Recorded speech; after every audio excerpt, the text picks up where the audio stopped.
جو 11 محرم کی صبح آئی وہ سیدزادیوں کے لیے اور بھی دکھ کی تھی۔ سیدہ زینب نے جب پانی کا نام سنا، حور کی بیوی کو سینے لگا کر پھوٹ پھوٹ کے رونے لگی۔ کہتی ہے حور کی بیوی، اب ہمیں پانی نہیں چاہیے، اب ہمیں پانی کی ضرورت نہیں ہے۔ کیوں؟ تو یہ پانی کیوں نہ لائی اس وقت جب میرے علی اکبر کی جوانی لٹ رہی تھی؟ یہ پانی کیوں نہ لائی اس وقت جب میرے قاسم کا شباب لٹ رہا تھا؟ میرے اون و محمد پلٹ پلٹ کر آتے تھے، پانی کا مطالبہ کرتے تھے۔ میرا معصوم اصغر 6 مہینے کا شہزادہ پانی سے زبان باہر کرتا پیاس کی وجہ سے، کبھی مٹھیاں کھولتا کبھی بند کرتا۔ اس وقت یہ پانی کیوں نہ لائی؟ لے جا، ہم یہ پانی نہیں پیتے۔ کہ امام عرش مقام امام حسین علی جدہ علیہ السلام کی شہادت ہوئی۔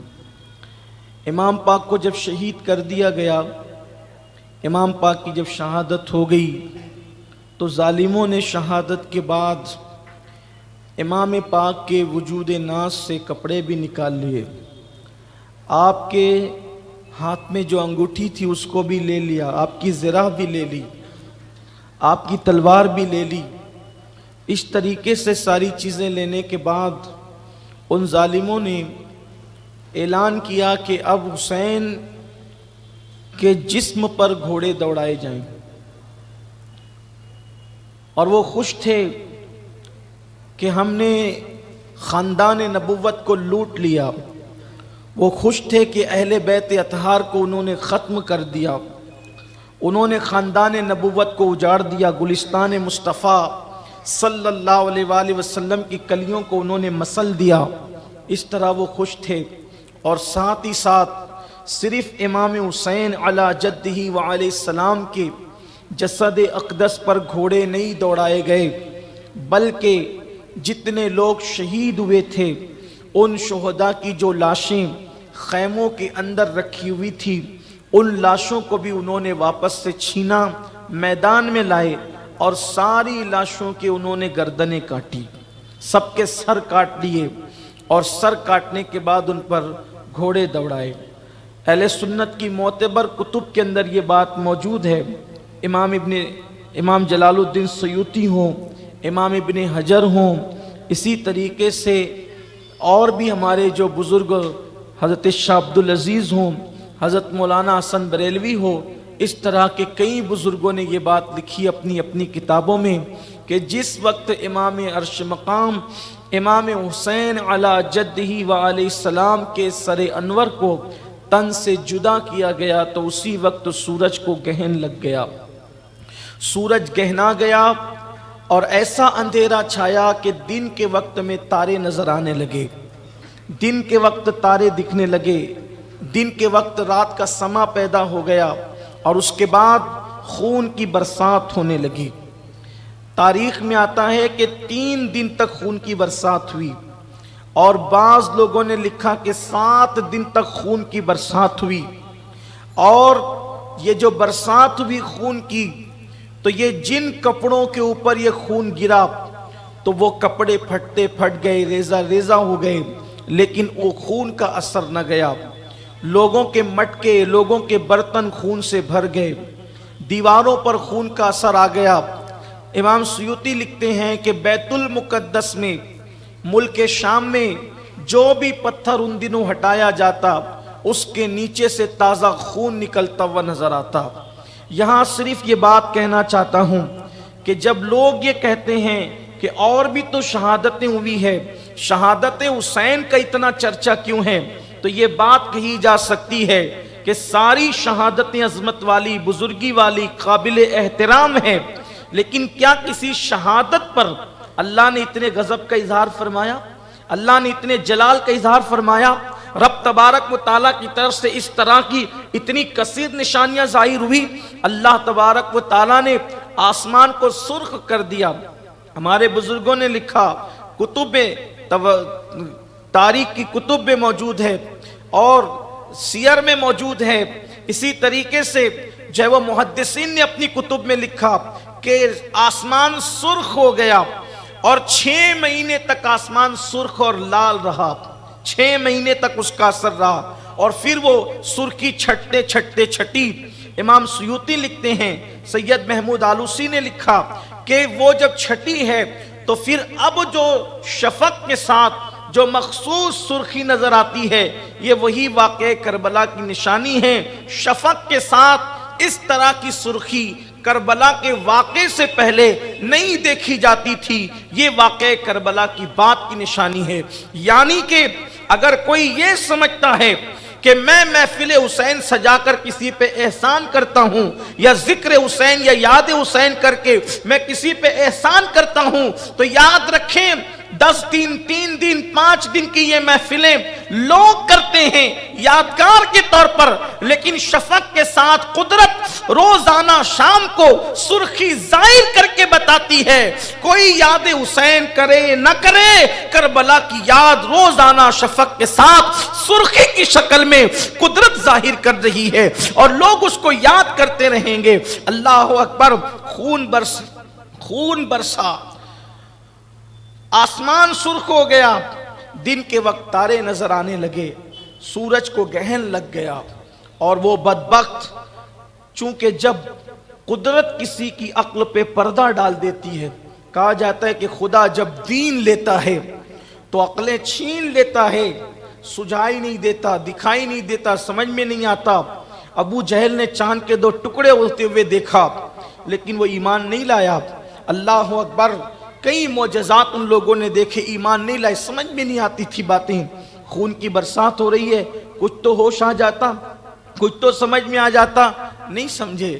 ادھر وہ لوگ اللہ اکبر اسی پر بس نہیں کرتے، بلکہ ایک طرف لاشوں پر گھوڑے دوڑا رہے ہیں، لاشوں کو کچل رہے ہیں، اور دوسری طرف چند بدبخت آتے ہیں، خیموں کو آگ لگا دیتے ہیں۔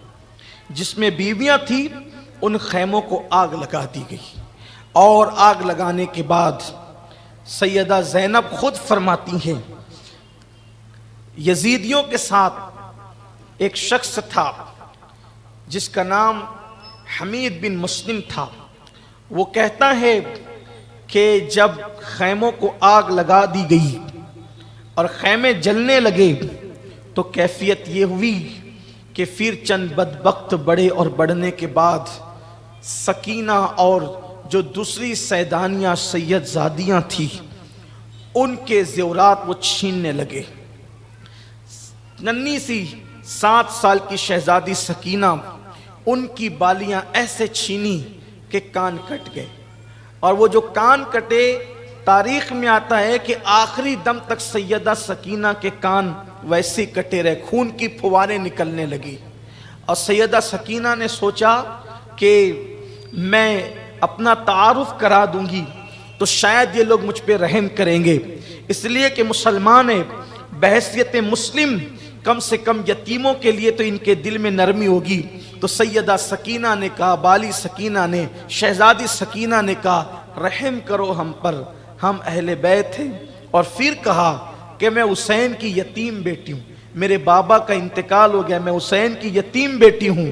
اتنا سننے کے بعد ان ظالموں نے سیدہ سکینہ کے چہرے پہ تمانچے مارنا شروع کیے، بی بی پاک کے ساتھ یہ سلوک کیا، اللہ اکبر، اور پھر سیدانیوں کے زیورات چھینے، حتیٰ کہ علی اصغر کا جھولا تک لوٹ لے گئے۔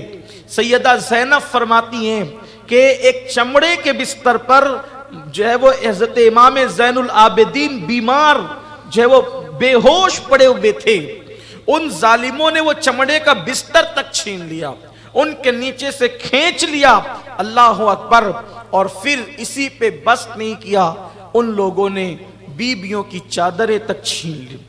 چادر چھیننے کی روایت تو استاد زمن نے بھی لکھی، اور بھی بزرگوں نے لکھی کہ چادریں تک چھین لی گئی۔ سیدہ زینب نے کہا بدبختو، ہم نبی کی بیٹیاں ہیں، ہمارے ساتھ کیا سلوک کر رہے ہو؟ لیکن انہوں نے ایک نہ سنی اور خیمے میں آگ لگا دی۔ اب جس میں بچے بیٹھے ہوئے تھے، جس میں خواتین بیٹھی ہوئی تھی، اس میں بھی آگ لگ گئی۔ آگ لگ گئی تو حمید بن مسلم کہتا ہے کہ میں نے دیکھا کہ ساری بچیاں، بچے جو چھوٹے چھوٹے تھے، خواتین، وہ خیمے کے باہر نکل گئی۔ ایک بی بی صاحبہ تھی، کہتا ہے کہ چونکہ دوپٹہ تو چھین لیا گیا تھا، جس کا چہرہ چاند کی طرح چمکتا تھا، وہ کبھی جلتے ہوئے خیموں کی کنات پر چلتے ہوئے اندر جاتی تھی، کبھی باہر آتی، کبھی اندر جاتی تھی، کبھی باہر آتی تھی۔ میں نے اس بی بی سے پوچھا، بی بی کیا تجھے اس آگ سے ڈر نہیں لگتا؟ یہ جو تو آگ پہ چلتی ادھر اندر آتی جاتی ہے۔ اس نے کہا کیا کروں، میرا بیمار بھتیجا اندر بے ہوش ہے اور میری جان ہے وہ، اور میرے بھائی حسین کی آخری نشانی ہے، اگر وہ جل گیا اور اس کا خاتمہ ہو گیا تو حسینی نسل کس سے چلے گی؟ تو کبھی اندر جاتی ہوں، کبھی باہر آتی ہوں۔ پھر اس نے کہا بالآخر میں نے دیکھا کہ وہ اپنے بھتیجے زین العابدین کو اپنے کندھے پر ڈال کر آگ پر چلتے ہوئے باہر لے کر کے آئیں۔ یہ سیدہ زینب کا کردار تھا، یہ کردار سیدہ زینب ہے۔ اللہ اکبر۔ اس کے بعد پھر وقت گزرتا گیا، بڑے عجیب حالات ہوئے۔ انہوں نے تو جانور بھی پکڑے اہل بیت کے، ذبح کر کے اس کو پکانا چاہا تو وہ سب کے سب خون بن گئے، خون میں تبدیل ہو گئے۔ اب وہ انتظار کر رہے تھے کہ صبح ہو تو صبح کے وقت یہ قافلہ یہاں سے نکلے، اور شام ہونے سے پہلے پہلے انہوں نے ساری گردنیں کاٹ کر اس سروں کو نیزے پر بلند کیا، اور جو بڑے بڑے ان کے لوگ تھے ان کے ساتھ ان سروں کو کربلا سے کوفہ کی طرف روانہ کر دیا۔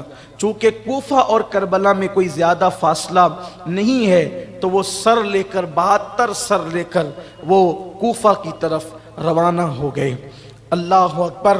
ادھر کٹی پٹی لاشیں ہیں، اور پھر جب دن گزرتا ہے تو دن گزرنے کے بعد شام شروع ہوتی ہے۔ کہتے ہیں کہ مسافروں کی شام بھی بڑی عجیب ہوتی ہے۔ جب سیدہ زینب پاک اللہ اکبر جلتے ہوئے خیموں کو دیکھتی ہے تو سوچتی ہے کل تک یہی خیمے تو تھے جو جوان بیٹوں سے، بھتیجوں سے، بھانجوں سے، بھائیوں سے جگجگا رہے تھے، جگمگا رہے تھے، خیمے بھی سونے ہو گئے، خیمے بھی جل گئے۔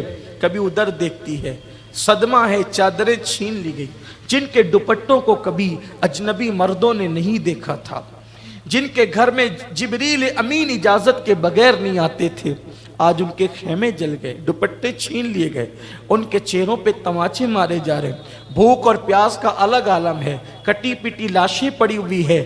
ایسے عالم میں شام آتی ہے، اور جب وہ شام آئی تو ایسی وہ شام تھی کہ اس شام کو قیامت تک کے لیے یاد کیا جائے گا۔ مورخین نے اس کو شام غریباں لکھا ہے۔ اللہ اکبر۔ پھر کیا ہوا؟ خیمے جلتے جلتے جو بجھ گئے تھے ریت میں، تو وہ خیمے کی کناتیں بیویاں اپنے سر پہ ڈال کر اپنے بالوں کو چھپاتی تھی تاکہ کم سے کم بالوں کو پردے میں کر لیں۔ یہ ان کی غیرت کا حال تھا، یہ ان کی غیرت کی کیفیت تھی۔ ننھے ننھے بچے، ایک ادھر سناٹا، ہواؤں کی سنسناہٹ آتی تو بچے ماؤں سے لپٹ کر سہم جاتے، کوئی بے ہوش ہو رہا ہے، کوئی گر رہا ہے، کوئی رو رہا ہے۔ اب سیدہ زینب کی ذمہ داری بڑھ گئی، اس لیے کہ کل تک سالار قافلہ قافلے کے ساتھ تھے، سالار قافلہ بھی چل بسا، اب کوئی جوان تندرست تو ہے بھی نہیں۔ اب سیدہ زینب کو سب کا کردار نبھانا ہے، کبھی حسین، کبھی فاطمہ، کبھی زینب، کبھی حسین، کبھی فاطمہ، کبھی زینب۔ جیسا وقت پڑا ویسی بن گئی زینب۔ ماں کا کردار بھی زینب نبھائے، حسین پاک کا کردار بھی زینب۔ کیا حوصلہ قدرت نے دیا تھا، کیا ہمت دی تھی قدرت نے۔ سیدہ زینب پاک، شام کا وقت ہے، کوئی لپٹ کے روتا ہے، کوئی بے ہوش ہوتا ہے، تسلیاں دیتی ہے۔ وہ شام دھیرے دھیرے جب اپنی سیاہ زلفوں کو عرض کربلا پر بکھیرتی ہے تو وہی شام رات میں تبدیل ہو جاتی ہے، اور جب وہ شام رات میں تبدیل ہوئی تو پھر اب دن کا انتظار تھا۔